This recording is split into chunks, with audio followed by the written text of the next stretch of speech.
11:56 p.m., National Weather Service Doppler radar indicated a line of severe thunderstorms capable of producing damaging winds in excess of 60 miles per hour.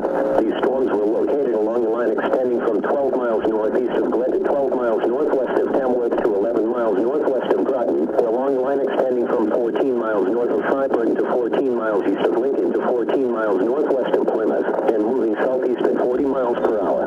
Some locations in the warning include but are not limited to North Conway, Groton, Plymouth, Freiburg, Tamworth, Sandwich, White Lake State Park, Holderness, Ashland, Moultonborough, Bridgeton, Meredith, Hume, Naples, Effingham, Keyser Falls, Ossipee, Cornish, Sebago Lake State Park, Raymond, Wolfboro, and Laconia.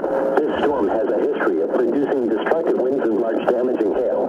Seek shelter now inside a sturdy structure and stay away from windows.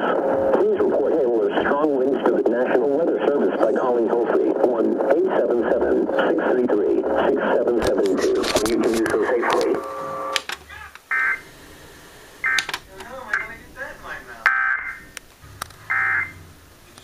Both sides.